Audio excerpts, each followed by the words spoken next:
નમસ્કાર મિત્રો, ગુજરાતમાં આગોતરા વરસાદ એટલે કે પ્રી મોન્સૂન એક્ટિવિટી ચાલુ છે. તો ગઈકાલે પણ ઘણા બધા વિસ્તારોમાં ભારે પવન અને વીજળીના કડાકા ભડાકા સાથે વરસાદ જોવા મળ્યો હતો. તો વાત કરીએ કે આવનારા દિવસોમાં ક્યાં ક્યાં વરસાદ જોવા મળશે, તો કે આવતીકાલે એટલે કે તારીખ 14ના રોજ કચ્છના ગાંધીધામ, ભચાઉ, રાપરના વિસ્તારોમાં વરસાદ જોવા મળી શકે છે.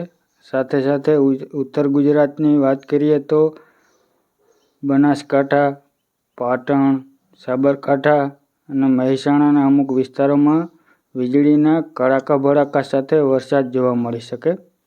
આ સિવાય અમદાવાદ, વડોદરા, વલસાડ, ડાંગ અને નવસારીના પણ અમુક વિસ્તારોમાં વરસાદની સંભાવનાઓ છે.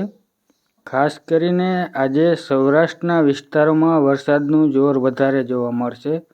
સૌરાષ્ટ્રના વિસ્તારોની વાત કરીએ તો મોરબી, જામનગર, દેવભૂમિ દ્વારકા, પોરબંદર, જૂનાગઢ, અમરેલી, ભાવનગર, રાજકોટના અમુક વિસ્તારો, બોટાદ અને સુરેન્દ્રનગરમાં પવન અને વીજળીના કડાકા ભડાકા સાથે વરસાદનું વધારે જોર જોવા મળી શકે છે.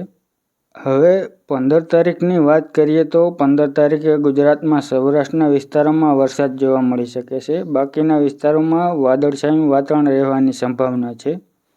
15 તારીખે સૌરાષ્ટ્રના વિસ્તારોની વાત કરીએ તો દેવભૂમિ દ્વારકા, જામનગર, જૂનાગઢ, અમરેલી, ભાવનગર, સુરેન્દ્રનગર અને બોટાદના વિસ્તારોમાં વરસાદ જોવા મળી શકે છે.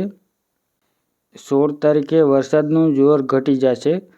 16 તારીખે જૂનાગઢ, રાજકોટ અને સુરેન્દ્રનગરના અમુક વિસ્તારોમાં વરસાદ જોવા મળી શકે છે.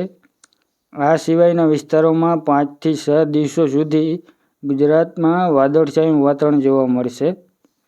આ સાથે સાથે તાપમાનની વાત કરીએ તો આવનારા 14 થી 18 તારીખ સુધી તાપમાન 40 થી 45 ડિગ્રી સુધી અમુક વિસ્તારોમાં તાપમાન જોવા મળી શકે છે. એટલે હાલ 5 થી 6 દિવસ સુધી ગરમીમાંથી રાહત મળે તેવું લાગી રહ્યું નથી. તો આ હતો 5 થી 6 દિવસનો વેધર રિપોર્ટ. પસંદ આવે તો એક લાઈક આપી દેજો અને ચેનલને સબસ્ક્રાઈબ કરી નાખજો. મળશું આગળના વિડીયોમાં. ધન્યવાદ.